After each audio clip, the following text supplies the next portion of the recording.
Can you tell the difference between when somebody loves you or when they merely just need you?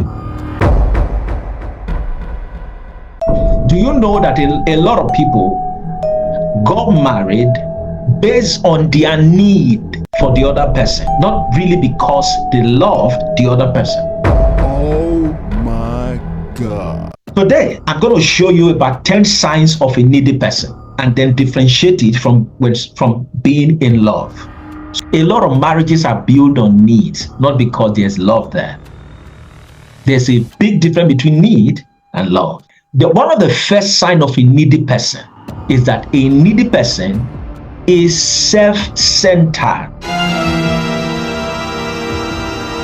They need you for themselves, not because they have anything to give you. Remember, the first thing you need to know about love is that love gives. Love is sacrificial. A needy person does not understand that. He came or she came into this relationship for themselves. So the first focus of a needy person is me, not you. I am here for me. And as long as I'm here for me, I'm going to use you to meet my need. Oh my God. Let me tell you a story. There's this particular woman that got married. And for 15 years, she got this man tied up with charms. Whatever she tells the husband is what the man does. So if she needs money desperately, she will just go and do some incantation with the charm, speak to it, and then the man will go and pull in money for her. She held the man in bondage for 15 good years. What do you think was that? Was that love? Of course not. That was a relationship based on need. A marriage based on need will not fulfill its purpose. A marriage based on need is one of the reasons why we have issues in homes and families today.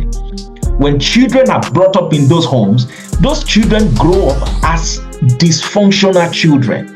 They end up in society as touts, if they end up in politics, they become terrible people. Why? Because they grew up in a home where they were never loved in the first place. The two people were needy people.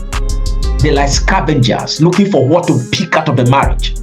They come into a relationship not really because they came to give you anything, they came to collect. They came for themselves. They are their first priority. They are their first own goal. They came for themselves. They think about themselves. I know of a pastor, one of my boys that got married to his wife. And for many years, the marriage was good. One day we just heard that the wife died.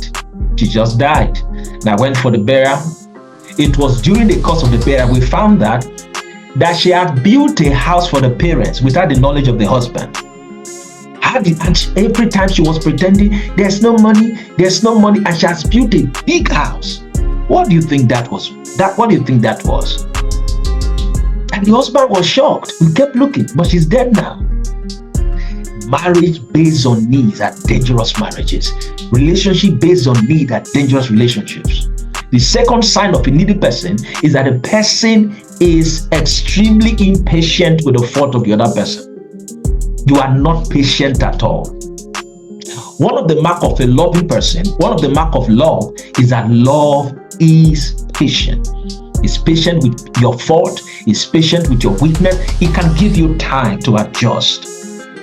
If you say you are sorry, it's able to bear it. But when it comes to a needy person, it doesn't have that kind of time. Another mark of a needy person is that they have no room for being inconvenienced in that relationship. Any form of inconvenience, they are out. They are not ready for better and for worse. They are ready for only better. When you see them on social media, they are like these slave queens you see. They are there for their stomach. They are there for themselves. They are there only for themselves as long as it is going well. When they marry based on the select cars, select these, because that's what they need. They need you for your car. They need you for your ATM. They need you for your looks. They just need something from you. Look at me. Marriages are not based on need. They are based on love. Another thing you need to know about somebody who needs you, who just needs you and doesn't love you is this.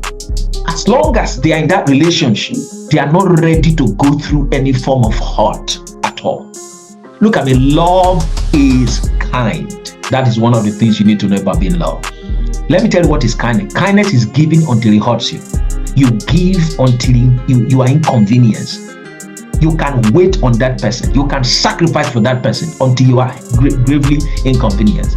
Another mark of a needy person is that a needy person is extremely very competitive and jealous. Do you know it was out of jealousy that Saul was hunting David to kill him?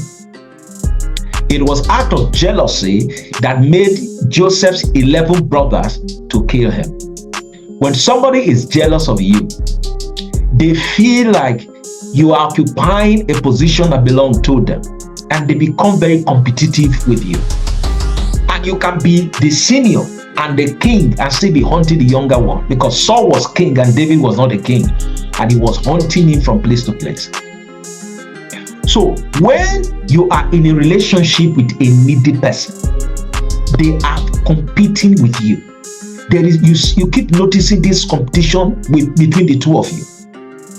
Very competitive relationship. And also they are competitive with other couples too, with other marriages.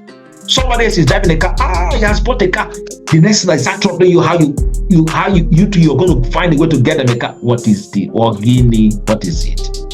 Another mark of a needy person is that their heart are never satisfied, no matter what you do for them, because you see, they just need you, and you can only meet their need temporarily.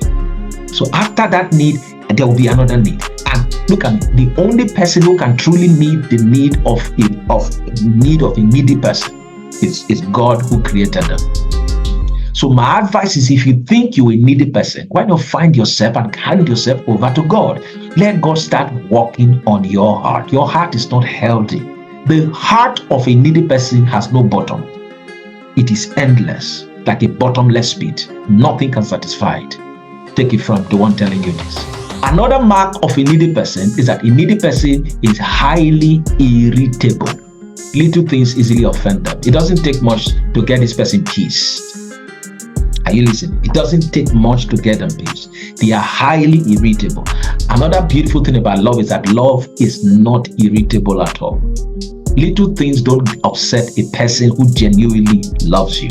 It doesn't. And if you start loving the other person, the little things they do will not upset you. You take their phone, they get upset. You take their cord, they get upset. You lie where they were lying, they get upset. You're watching TV, you change the channel, they get upset. They are eating, you spill water on the floor, they get upset. You mess up the place, they That is not love. Love doesn't easily get upset. Another mark of a needy person is that a needy person has a way of being very unforgiving and revengeful. If you watch how they live their life, they don't easily forgive. They keep record of things you've done against them. But one thing about love is that love is not resentful. It doesn't keep record of wrongs. It doesn't. It will forgive and let go. It will erase the mistakes and the fault and the weaknesses and the past. Even if it's cheating, love will forgive them. But if it's a needy person, you mean you cheated on me? That is where the wahala will start. I'm not saying it is good to cheat, no. But when somebody is already in error, you don't kill and beat them on top of their error. You don't do that. You have to find a way so that they can move forward, okay? All right. Finally, another mark of a needy person is that they easily get excited when they see their opponent fall. For example, let me say, assuming you have a rival and something bad is beginning to go wrong with them, you say, hey, I talk up, hey, relax. Love does not rejoice at the weakness and the fall of even your enemies. And that's why Jesus said, love your enemies, pray for them. But when you see a needy person, it's about them. You hurt me. You said this to me. You did this thing to me. So God will punish you back. God is going to do this thing to you. And the problem starts from there. There are many, but I'm going to stop here. I don't want to do a very lengthy video. I'm trying to do a short video. So I will see you in my next video. Subscribe, comment, drop a comment, and then wait. Anticipate my next video. There are certain kind of videos I drop. They are faceless videos. Watch them. They are like movies. You don't see my face, but you hear my voice, Watch those videos. They are also very, very powerful. I will see you in my next video. Take care. God bless you. Bye-bye.